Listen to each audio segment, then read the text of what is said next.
Hello, everyone, and welcome to Fellowship of Fans video discussion for episode 5 of Dune Prophecy. My name is D, aka the Shiv Knight, and I'm here with Strider. How you doing, Strider? Hey man, cool. Doing another late recording here from Europe because HBO loves to drop this in the middle of the night for us, or the worst night of all, the one between Sunday and Monday. So, but actually, pretty good. I'm a night owl, so it's not such a big issue, and it's always fun to, I don't know, in this last half a year, how many talks about how many of these nerdy discussions that we have so far. So yeah, always cool to be back for another one. Yep, and it seems like we have one more too. Hopefully, we can do it live. We'll see if we can pull that off. We'll let everyone know shortly based on scheduling. But yeah, it should be a fun time. And without further ado, let's jump in and we'll start with the standard question for the series, which is have do you have any kind of updated feeling or impression of this series so far now that you're 5 episodes in? Yeah, so I feel like the show is missing the punch. I was kind of thinking if we are getting there, it's gonna like something. I'm not sure what it is. I don't know if it's like is the pacing off or is there like no big like jumps in like the intensity of what's happening. Like there's not the dynamic on screen. Like it's all very through talking. Like there's no cool action scene. There's no like not that there has to be, but like every show like has this. So I'm wondering if episode 6 can maybe deliver, because at the moment I'm feeling like there's been so much setup, but I didn't get like any really actively bombastically cool story wise payoffs. So I'm kind of going down a bit with like this excitement. So it's like, I mean, not that I was super excited to begin with, but I was interested. I'm still interested to see what how all of this unfolds, but kind of less so. What about you? Wow, interesting. So I'm a little bit, I guess, on the opposite end of the spectrum. I feel like this Cool. episode increased my excitement quite a bit. I feel like this was the first episode to me that really didn't drag. Like, I feel like the hour, whatever it was, it flew by. I was like, wow, the episode's already over. Um, but maybe that being the first episode, like number 5 out of 6, that might not be a good sign for the overall season. And to echo what you said, though, with no punch, for me, it kind of leaves a pretty heavy emphasis on the finale being great. And if the finale doesn't deliver, that could kind of, ruin the run of the season for me. So there is a lot of pressure, unfortunately, for this final episode to be great. Um, Mm. so I guess we'll see what happens a week from now, and hopefully we're impressed. And I guess one thing, because you mentioned there's a lot of talking and stuff. I was like, "Oh, what are shows like that?" And one show that came to mind is Peaky Blinders, where I feel like there's a lot of talking. So, Yeah. it could be something like that where you do have a long stretch of just talking until something crazy happens, but I guess we'll wait and see. But Peaky Blinders is really up there for me, of like one of my favorite shows. So, Yeah. um, but yeah, I agree. I think s- just a quick, like, if we do end up deciding to, well, for me, to wake up in the middle of the night between Saturday and Sunday next weekend to do like a live reaction or something, like that episode better deliver. Like I'm gonna be so angry. I'm not gonna be in the mood because I'll be awake at like 4 in the morning. I will not be in the mood if that episode doesn't deliver. Oh boy. if you guys see a 5-minute video, that means it did not go well. No. Oh, yeah, we'll definitely we'll sort through the details. Maybe we do it right after the episode or the day after, but we do it live for everyone.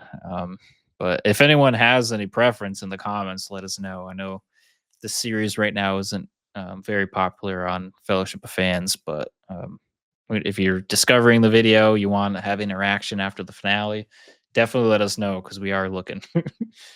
And Yeah. You, I don't mind. you person listening to this, we want your opinion. Do you want us to wake up in the middle? Do you want me to wake up in the middle of the night for you, one person watching this? I will do it. But you gotta tell us in the comments. Yes, we expect you, you single viewer. Uh, I feel like I'm being unhinged a little bit, but just imagine at 4 in the morning. might make for a great episode. I guess we'll find out. Yeah. Uh, and speaking of a great episode, I guess we'll dive into episode 5. At least my opinion, a great episode. But so I guess we'll start with towards the beginning of the episode. We learn that Jen is somehow resistant to the nightmare. So I'm wondering, do you have any theories? Like, why is she resistant? Was there anything you caught throughout the series that might have hinted towards that, or you have any unhinged theories as well? Like, what are your thoughts there? Uh, I'm not sure. Actually, I'm not sure. I'm sure that we probably missed something. There was probably something somewhere in episode 2 or something. Um, but I don't know. I guess we'll probably find out in the next episode or in the next season if there's another season. I'm not sure how that's gonna unfold. But yeah, honestly, I have no theories about this. She's a wasn't she the one that's been kind of like a hater towards like the sisterhood? Yeah, So yeah, maybe it's like this. You know what? I don't like this. So just by like pure rage and unamusement, she's able to like be immune to whatever's happening. yeah. It could be, or she could be the person that had the virus first. Dun dun dun. Probably not. But what is now? I think about it. Was the Oh man, I gotta get better at these characters. The character that got burned alive, that was a sister. Was she in close proximity to Desmond at one point?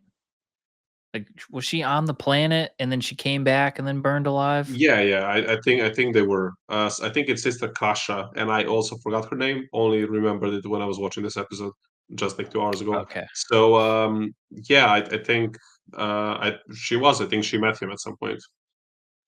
Like I think they were in So the that same room. I so actually that's I'm interesting. really sure that they were. So I wonder if this kind of theories here, if she was exposed. I think they said it was airborne or something when we get to that part with Lila, but um I'm assuming that means anyone close to Desmond is infected with this virus. So I wonder if that means anyone that gets close to Desmond is in danger of like this remote getting burned alive situation. Um, Mhm. and maybe that's why they're getting the shared nightmare because the virus is infecting all of them. That could be maybe Could that's be, part of this. But I don't know why she would be resistant unless there's something in her bloodstream. Like, could she be part Harkonnen slash Atreides? Because, um, yeah, because oh man, I'm going into crazy theories here, but the it's sister, Dune. You might be right. the uh, the main sisters, Valia and Tula, I don't think they get that nightmare, right? And their Harkonnen bloodline. So I That don't. is true.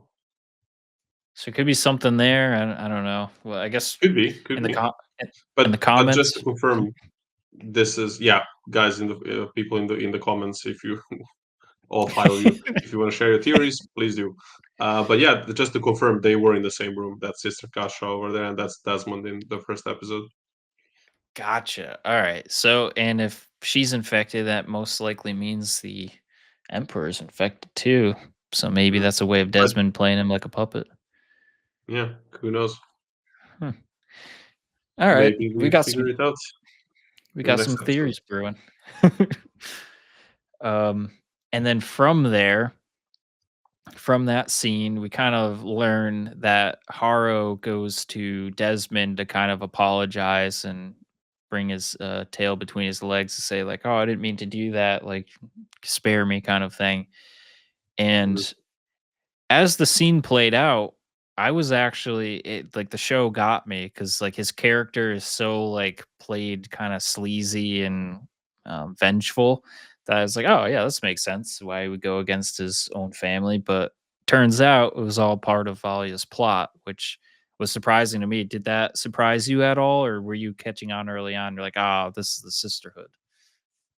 Where did you kind of fall on Uh, that? I can't say I was kind of I think that the thought did cross my mind that it might be like some part of like manipulation because I always think in these shows like a quick parallel to House of the Dragon when the Greens take over the throne, and then there's one guy in the small council, and I don't know, they walk in and they're like, "So, does anybody have a problem that we just basically usurp the throne?" And this one guy's like, "I have a problem," and he gets his head properly, promptly smashed on the table and dies. And it's like, I would like if I was in a similar, I would just be like, "Oh yeah, hell yeah, I'm totally supporting you.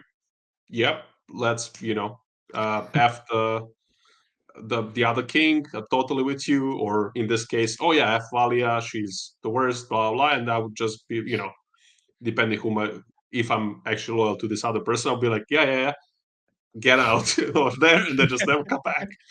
So it's like whenever a scene like this comes up, I'm like, they could be doing this thing because it's the smart, logical thing that brings about your survival as a person in this bad world you're in, whichever it is.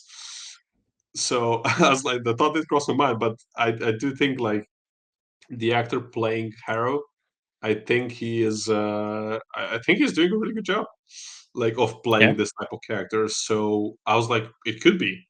So I kind of I guess mostly believed it. I was like, yeah, it could be, but it was like had this little maybe not. What about you? Yeah, it definitely surprised me. I was I don't know if you can hear the scratching, my dog's scratching right now, but um So, fun fact about that, I cannot hear it, but I did watch our previous episode and the barking was there. So maybe the people listening can hear it, but my headphones are not good or very good, depending how you look at it. all right, hopefully he's done soon. But um yeah, I was definitely surprised cuz I was the actor's doing such a great job with that character that I just kind of believed him. Like I totally could see his character going, "Yeah, you know what? I'm done with my aunt or relative, forget exactly what the relationship is, but um yeah, so it kind of shows how crafty the sisterhood are because they're tangled in like everything. It's ridiculous. And we learn later on Mhm, that even that the rebellion plot point was just kind of a throwaway plot that Valia had. She's like, yeah, all right, it happened, all right, you can go now, kind of thing. So it's interesting of how many steps they're thinking ahead. um mhm. And one other question that came out of that scene, I don't know if you have any theories, but like what was that like ball thing that had like electricity or something in it that Desmond gave Haro? Like, do you have any idea what that was? Um, yeah, I was also like a bit like, what is this thing? My theory, which is like a very cheap cop out, I couldn't be bothered to think too much about it. Was that it's maybe like some kind of like unrefined spice crystal, but Oh, it could easily not be. Like it could completely be something else. So yeah, I don't know. That's my let's say opinion so far. Do you have any cool theories? that's a great one. I didn't even think of that. I was like for the easy one, I would say like maybe some kind of expensive currency or um something like something that could be used to catch his to catch Valia, I guess. Like I don't know if it would be like a recording device or something that could Mm, hurt her. Like I don't know if it's something like that, or if it's just currency, or if mhm. thinking machine related. Like is it? Well, actually, no. Desmond seems to really hate that, so I don't know if it would be that. But yeah, yeah, I'm sure. If anyone in the comments knows, throw them in there because I have no idea.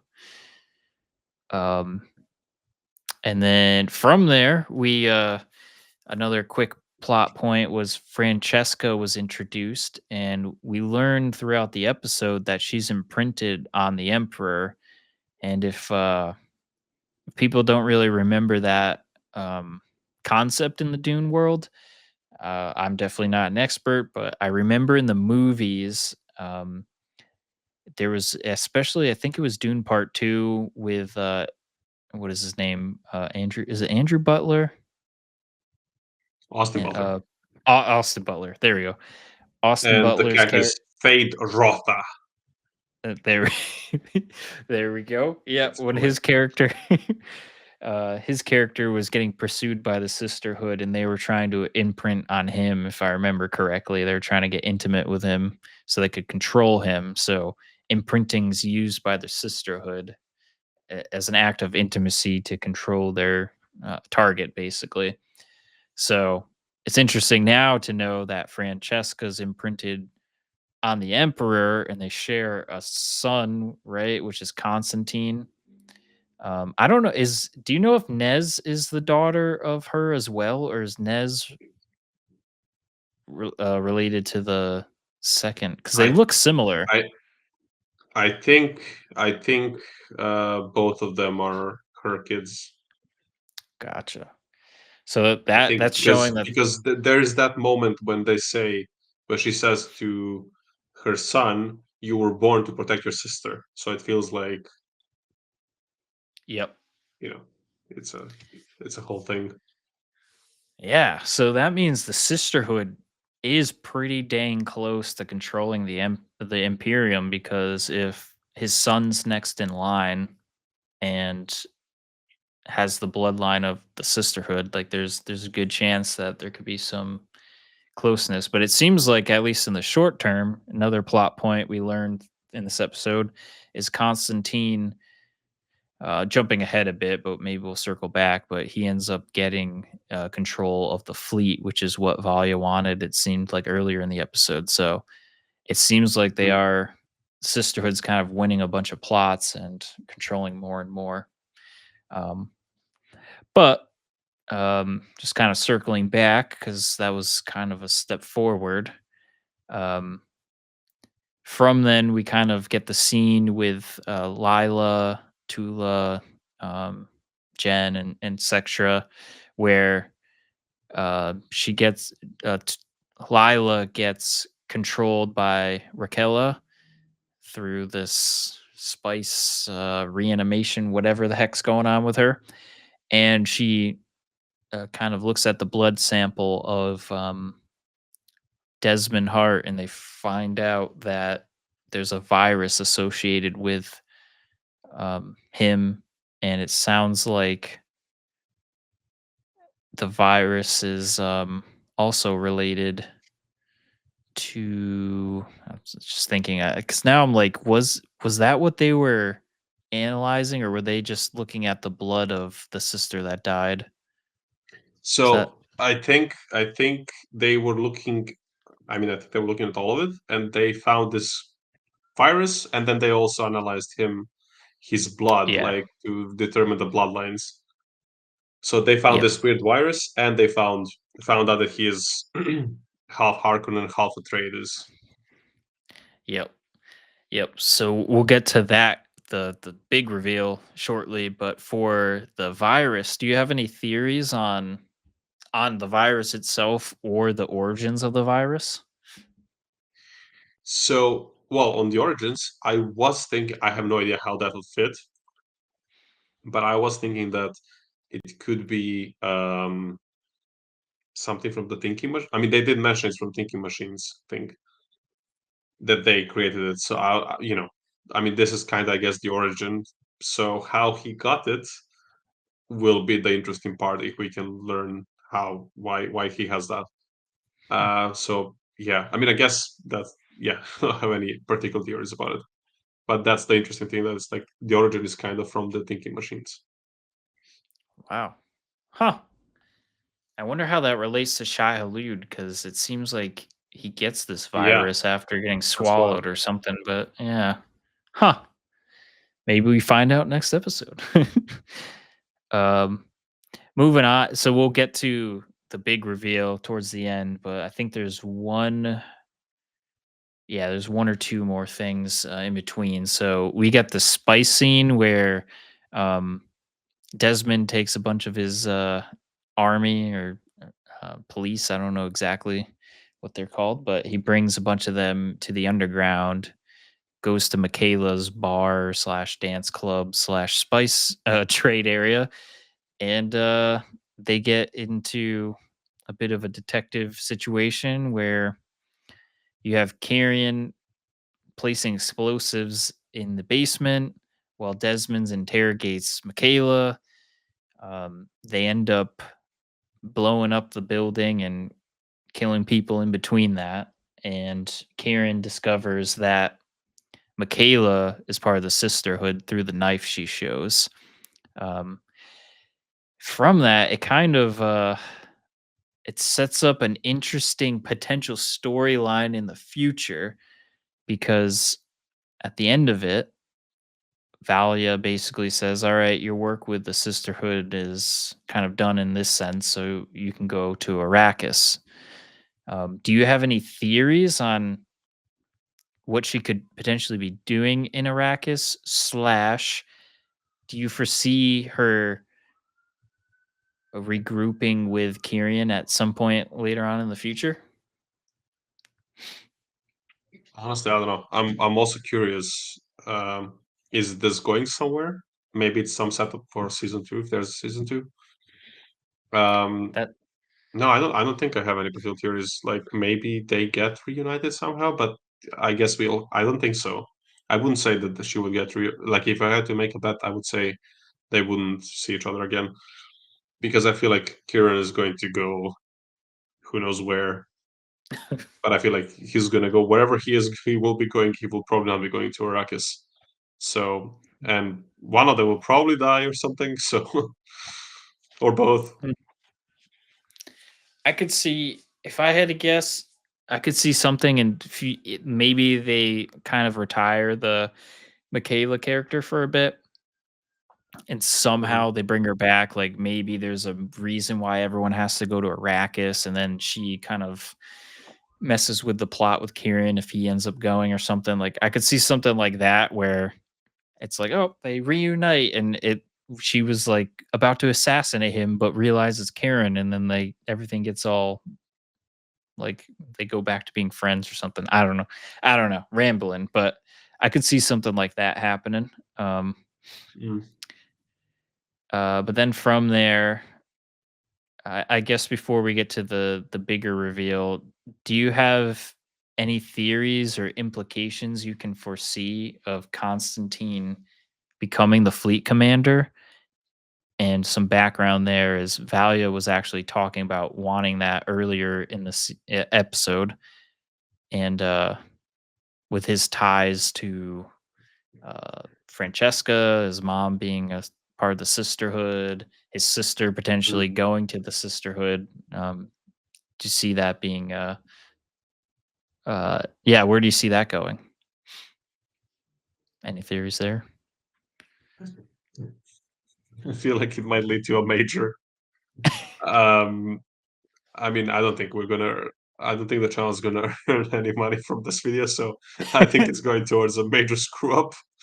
Uh, I feel like Mr. Constantine here isn't the the wisest of potential planetary fleet commanders. I don't think he's the wisest of choices. So I feel like, I mean, who knows? This could be obviously the beginning of his character arc if the show keeps going. But I don't know. Like at the moment, so far he hasn't been very impressive, obviously. but he does have a cool name, and I don't think I've ever seen a character called Constantine in a TV show and have that character just sucked throughout the whole run of the show. So I feel like with that name, he must have like a cool character arc coming in. So yeah, I guess he could surprise us down the line, but I don't think this season he'll be doing anything super cool. I mean, who knows what the last episode brings? Hopefully, something cool does happen in the last episode, something really cool, so I can not feel guilty about waking up for it. But yeah, do you have any? Did you have any theories about like thoughts where this promotion could go? Yeah, his character is kind of similar to Haro, where like you think you know his character, but he might kind of surprise you. So Mm, with him kind of ratting on Kyrian, which is it's good, that's showing loyalty, I guess, to the Emperor. mm, Which his sister, he's trying to show loyalty to his sister who wants kind of nothing to do with that. So it's interesting. He's almost two-faced, where his sister he acts one way, but he's everything he's shown so far is him supporting his dad, and then he gets promoted. So it seems like every time he pleases his dad and his family, he sees benefits. So I can see him kind of getting into that role where he kind of gets at odds with his sister and the sisterhood. Um, so mm. yeah, I think there's going to be a big conflict with trying to gain control of that fleet. And I don't know. I can't tell right now if he's going to be a hindrance or an asset to the sisterhood. And it's Will also, be. yeah, Yeah. and and also with him, like they had the uh, random sex scenes earlier in the season with different girls, and I feel like that's gonna come into play somehow. Like he's gonna have new kids that with different mixed bloodlines and stuff. So I don't know where. I feel like if they just had those scenes for no reason, that's like what do you do? And you're trying to be like Game of Thrones, or I feel like there's a Mm, purpose for them. So hopefully they don't just kill him off, and then his bloodlines don't matter. But yeah, I guess we'll learn more there. Um, but yeah, I guess we're kind of at the tail end of this episode now, which is where the big reveal happens, and that's um, where they run the blood analysis of Desmond and through the thinking machine, and they find out that Desmond has two bloodlines in him: Atreides and Harkonnen. Do you have any theories on who his mother might be? So before I find something, do you have any theories? Because I'm just looking for something here related to that. So I feel like there's an obvious choice, and then I don't know if it's going to be the show trying to confuse us or trick us. But the obvious choice is Tula because she had the rendezvous before killing everyone.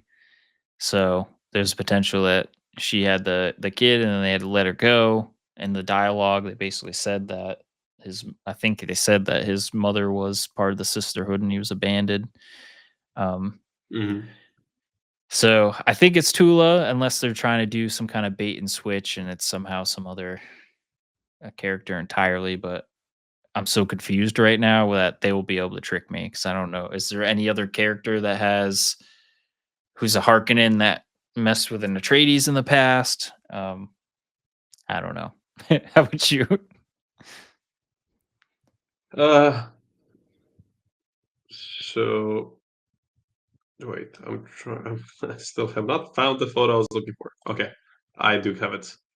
Okay, so yeah, basically, I think exactly as you. I'm pretty sure that Desmond is her son, because it would just be weird to now in the sixth episode when I assume we will get the complete reveal. Um, it would just be completely out of the blue to introduce some other Atreides Harkonnen pairing. When we had this, we know they were together for a while. She could have easily gotten pregnant, and then she gave away the child because she was joining the sisterhood. She didn't want to do anything with it. It was sad because the kid would remind her of the man she did love, but she also did kill, and so on and so on. So I feel like it's just a perfect setup. Like Desmond must be her offspring, or I mean her son and the offspring of the Harkonnen and Atreides. And I wonder if this is the first time in the universe that this happened. That would be also an interesting thing. Hmm. Because let's not forget, Paul Atreides is also part Harkonnen. So it's like Yeah. a interesting mirror between Desmond and Paul. And what's the uh oh god, I forgot the name already. The Tehran, basically the what's Kieran? the prophecy? The prophecy right now. Ah, It's like I don't remember the shoot. word for the prophecy. But yeah, Uh it's like oh, twice Terran Aphorel. born. Yeah. Yeah, but I don't think the well, Is it actually, do you twice have access born? to it? Can you, Let me see. well, maybe if you found it, we can maybe have a look at it. But I know it's like twice born, but that's like the easiest part, obviously. But it's interesting. Like there are definitely parallels between Paul and Desmond, Paul Atreides and Desmond, and in this show they are kind of hinting, or like characters are thinking that he is this prophesized ending or whatever figure, while we can probably assume that it's actually relating to Paul. Did you find it? Found an article, but of course it's way too long, so I can't find the exact quote. Where's- There's a. All right, I'm gonna try one more link because that one was way too long. yeah.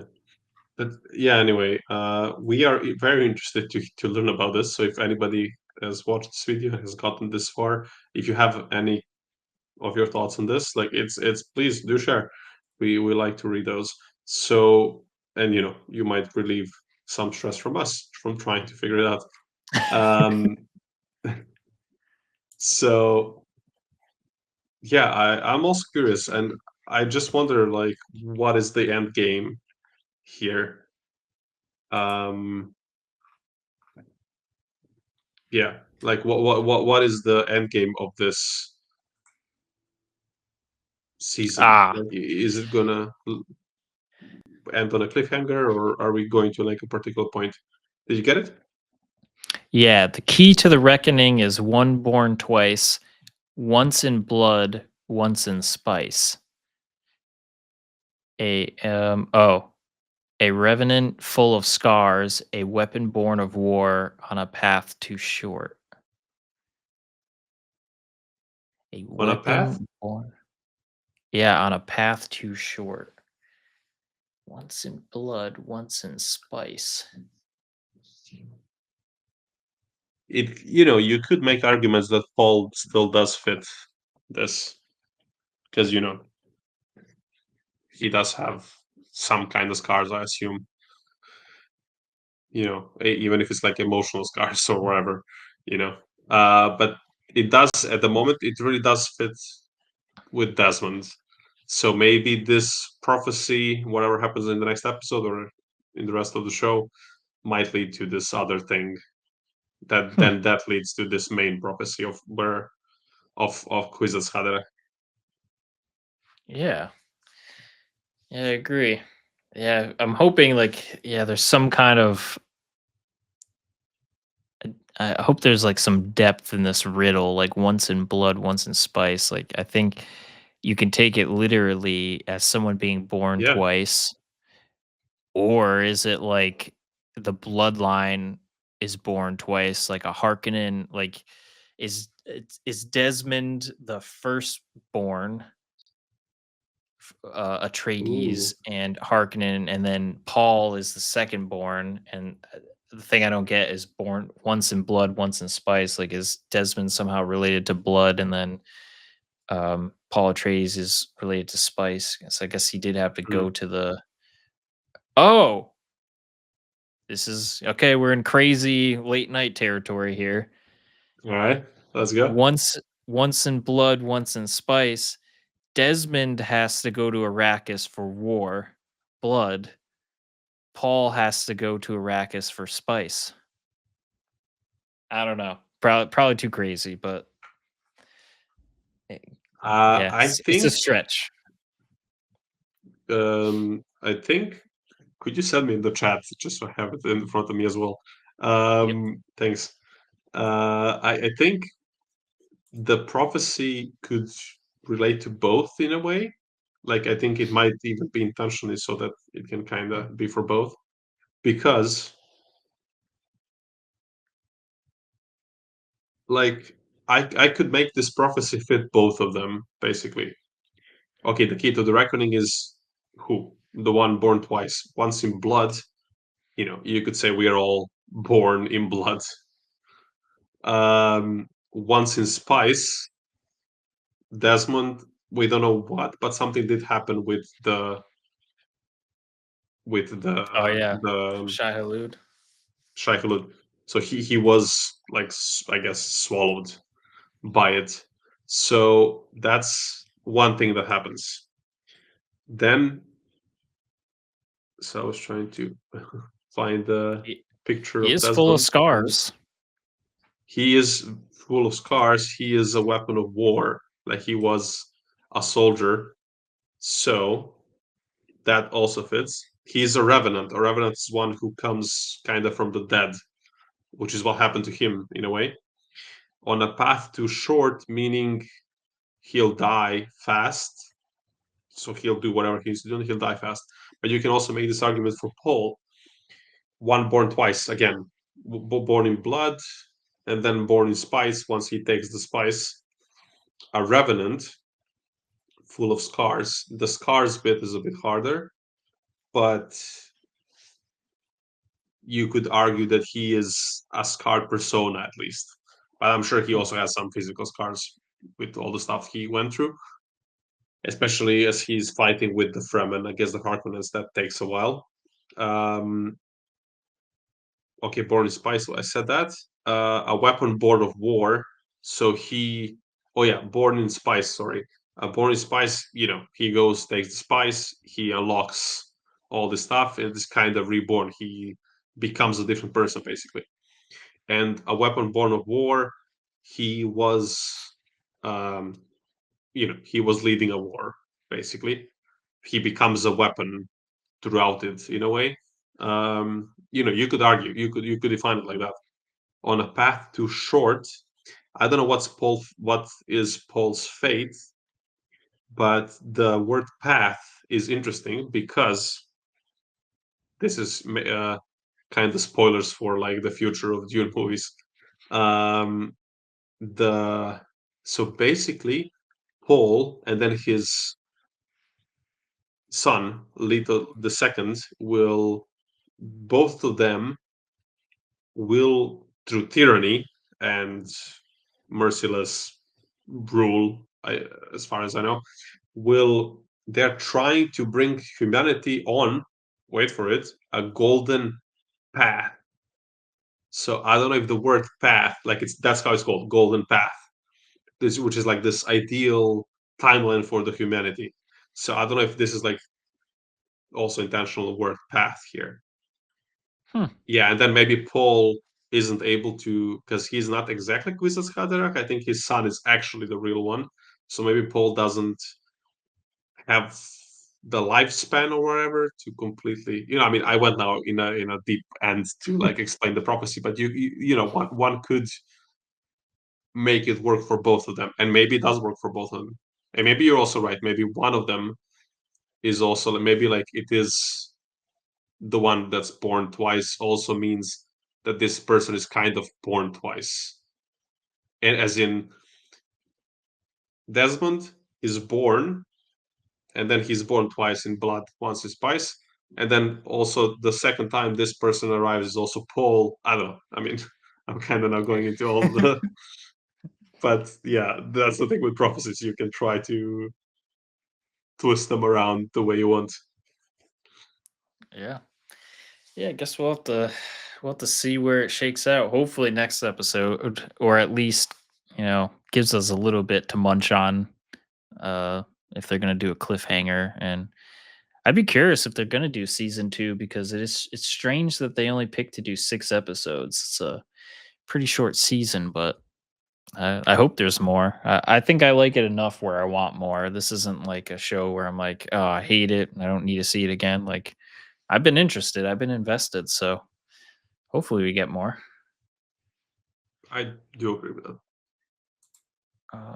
And I think the last so we talked a lot about, theories on Desmond's storyline.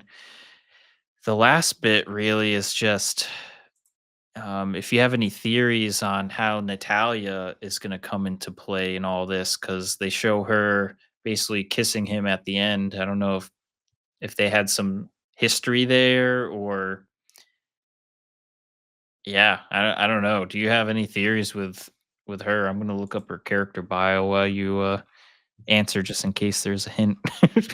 Yeah. Well, I would like to remind you and again those three people that might be listening to this that have reached this far.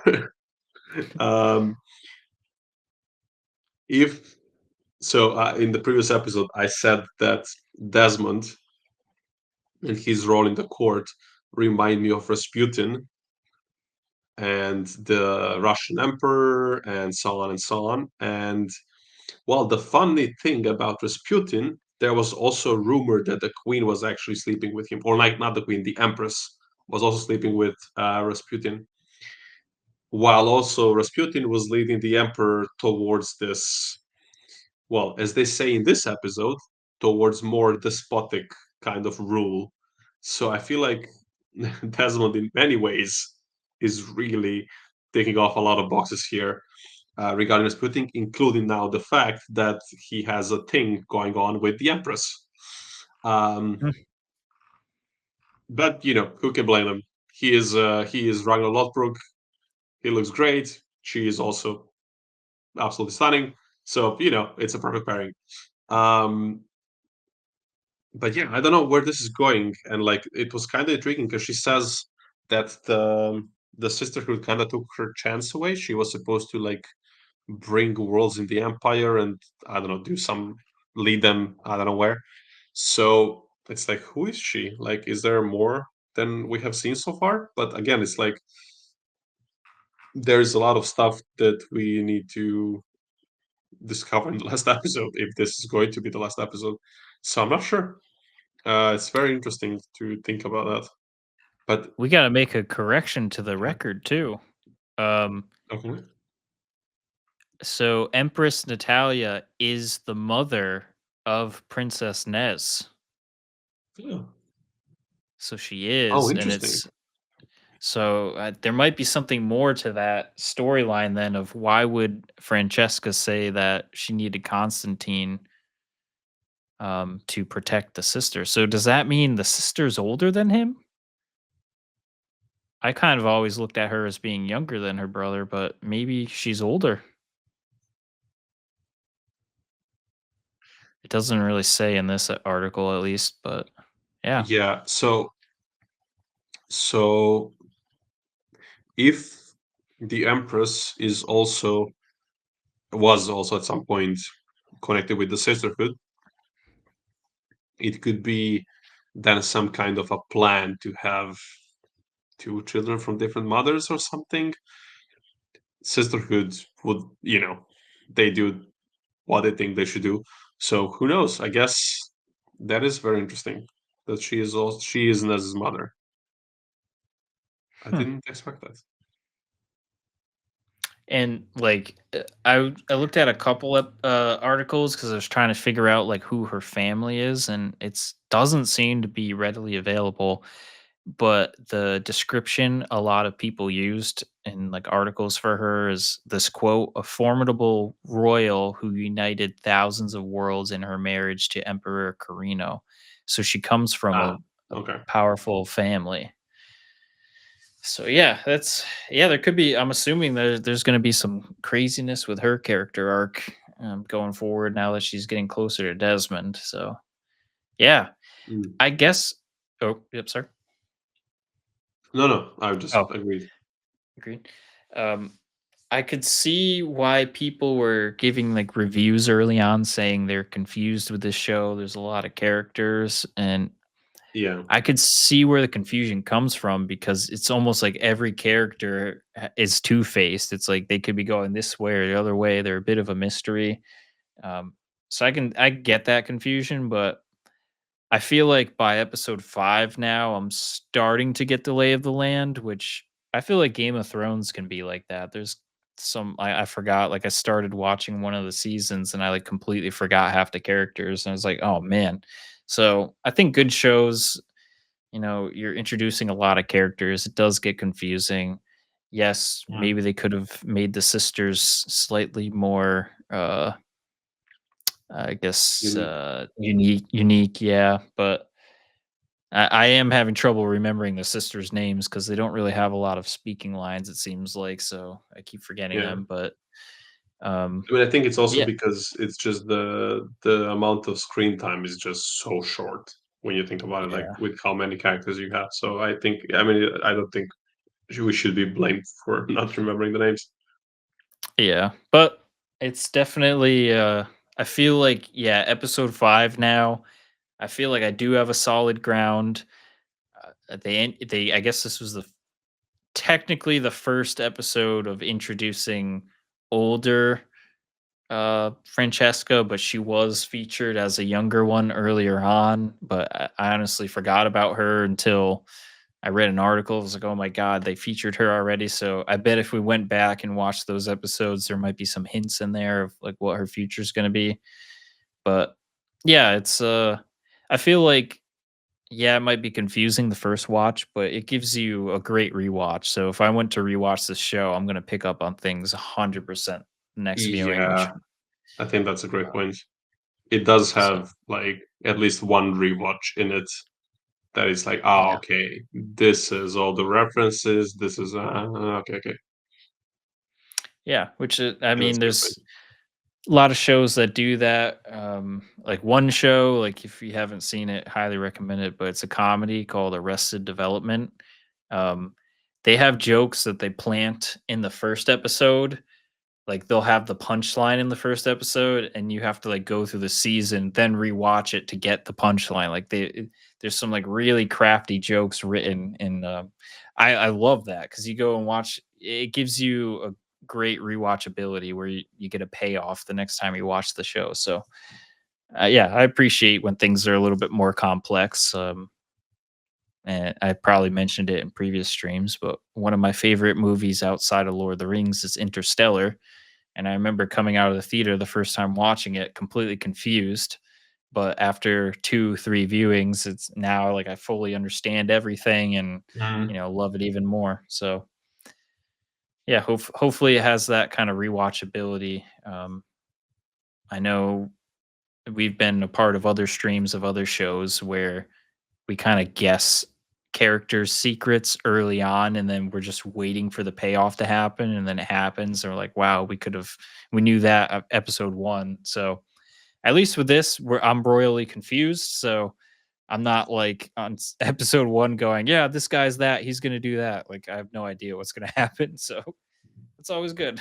Yeah, I am pretty much in the same headspace as you. I am curious. I'm looking forward to the next episode. I just hope, like, it's like an explosive finale, because it just feels like we need, there's like all this build up. Basically, like, just to put, like, simply, it's like, every story has this, like, build up, or at least every or most of the good stories have this build up, and then there's like this of tension, and then there's this release. And it's like, it feels like there was a lot of build up so far, and none of the, for me personally at least, there weren't any, like, whoa, except that moment when Desmond resists the voice for the first time. uh, yeah. That was like, oh, okay, wow, that's interesting. But, like, there weren't any, like, really, like, big. It doesn't have to be like action sequence, as in people need to go shoot and explosions and stuff, but like something that really like happens. That there's like 10 characters who are in it, and they all react and do things and say this and say that, and then this happens. Like I feel like, or I hope that the last episode will have something like that. Yeah, and I guess what's good about kind of shows nowadays, there's a lot of it's like multi-storylined. So we have all these storylines where I hope what happens, like what I would love is maybe at least one of the major storylines has an explosive conclusion to it where you're like, whoa, insane. But I hope there's some of Mm, them that leave a little bit of mystery so that we get a season two where we're like, oh man, what's happening with that? But so we have the opportunity to have some closure and some cliffhanger at the same time. So I hope that's what they do, because if they just resolve everything, then it's like, well, what's the point of watching season two? Um, so yeah, uh, but I agree. Yeah, they need to do something big, or it's like, what were we building up for? What were we anticipating if nothing happens? yeah, Um, I agree. so I guess that might be answering like some of our closer questions. Like, what are you looking forward to? It sounds like we're both looking forward to an explosive season finale. So we'll end, I guess, unless you want to add to that. So if you want to add to that, you can start there. But we'll do the closer. So, what didn't you like this episode? What did you like? And if you have any additional things you're looking forward to. Um, well, I feel like I also kind of answered that in a way as well. I hope. Well, I feel like the episode didn't. Episode and the show so far, as I said, like I was expecting some big things happening in this episode, and they kind of did happen, but it's all, like nobody seems, or like rarely any, but like you don't feel the tension on the screen. Like, okay, some big things did kind of happen, but it doesn't feel like it. So I don't know. I just feel Hmm. like, like the pulse of the show has been just like this. Hmm. And it's like you're kind of waiting, like, okay, we are at the end of the show of the season. It should like start, going up and down like an earthquake needle, like on those instruments, or or a heart or the heart monitor. So this is but I don't know if I have like a particular issue with the episode, but like this is just what is kind of like an overall impression. The things I did like, whoops, sorry for that. I hope no one's listening on the on the headphones. Really sorry. Um, got caught by surprise. So anyway, yeah, I was gonna say I think the actors, despite this, I would say weaker scenario, I feel like a lot of actors are pulling like as much as they can out of it. But so I don't know if it's like, is it the scenario? Is it the directing? I feel like it's maybe the scenario. I don't know. Who knows? I don't know. I'm not an expert. But I do think that some actors are really pulling out as much as they can out of it. I have to Hmm. say, actually, the Empress, I think Hmm. she's been quite good. Actually, I think she hasn't had a lot of stuff to do, but I feel like she has been, there and trying to do things, and I feel like she was in some ways one of the more practical characters, and I feel like the actress has been doing a pretty cool job actually. Um, with the little that she's given, I feel like she's really getting at it. And there were like some moments where like in this scene, like she's in the background and the actress is like reacting to what's happening, which obviously is her job, but I feel like she's doing this in a pretty understated way. While on the other hand, we have some of the other main characters, like Desmond, Valia, and so on, who also are doing their best, right? I think Tula has been pretty cool. Like the actress, I feel like she's been Hmm. doing a good job. So overall, like it's like these things. Like I'm not impressed with the story, but I feel like the actors at least are trying to do their best. I think maybe also like the actor who plays This guy. Oh, I feel Constantine? like Constantine. Yeah. I feel like I he might have. I feel like he might have actually played a solid role. I just kind of didn't pay attention too much him to him that much.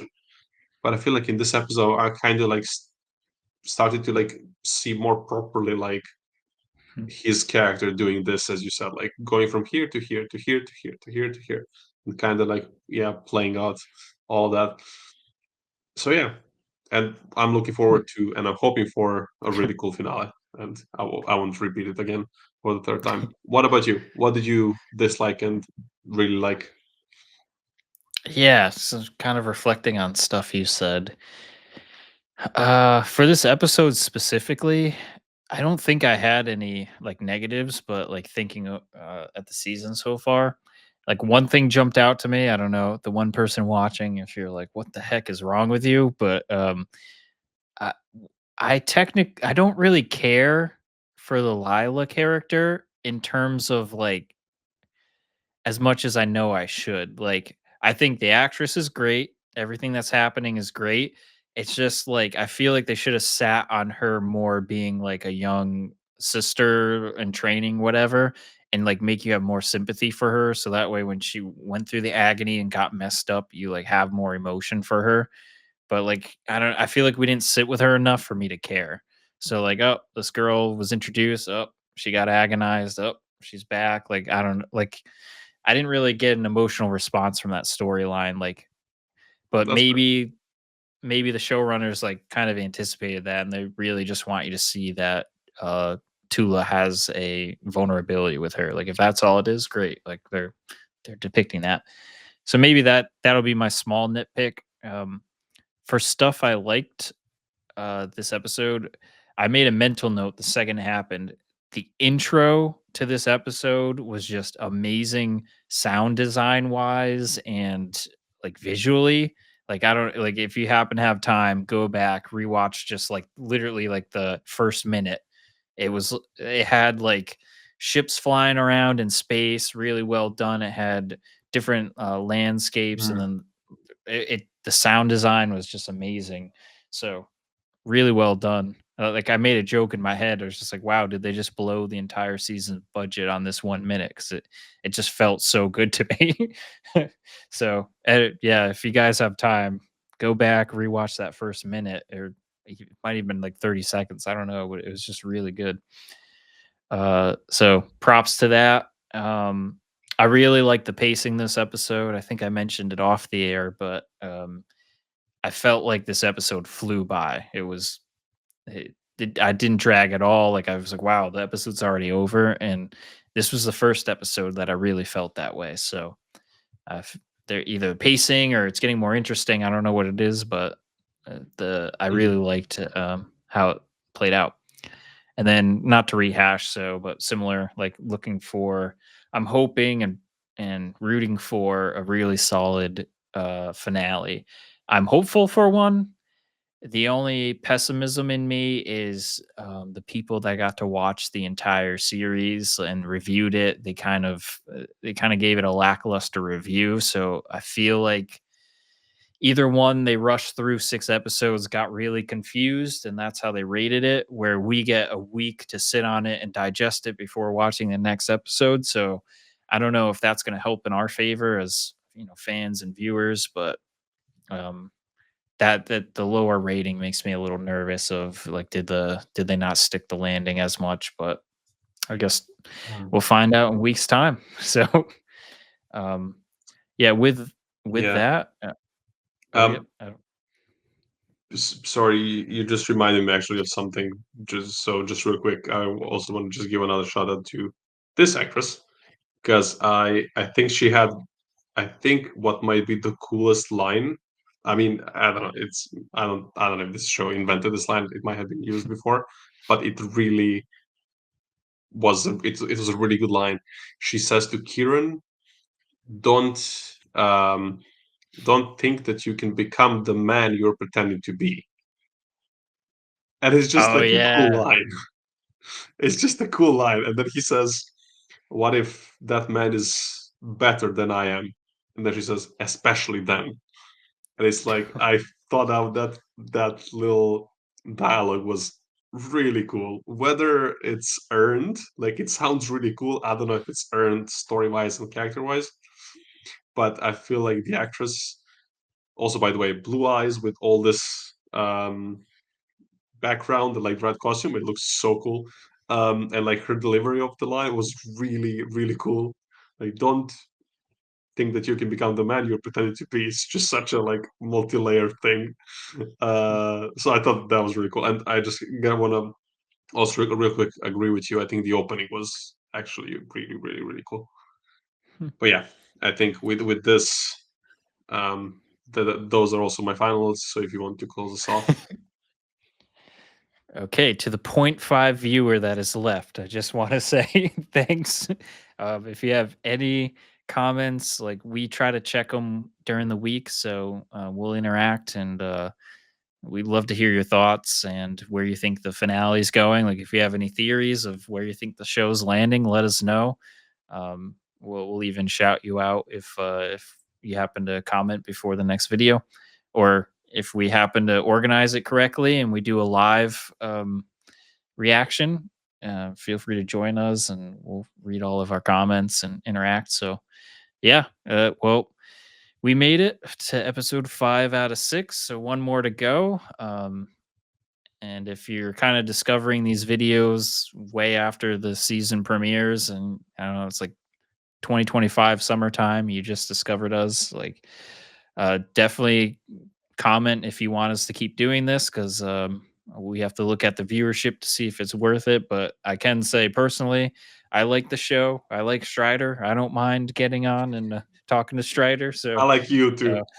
uh, I did like the we show a like little bit as well. so especially if they figure out a release time that's more convenient for Strider, like we'll make it happen. But yeah, so on that, like yeah, uh appreciate everyone that's viewing this, and we'll see you next week, hopefully live, and we'll go from there. So thanks everyone.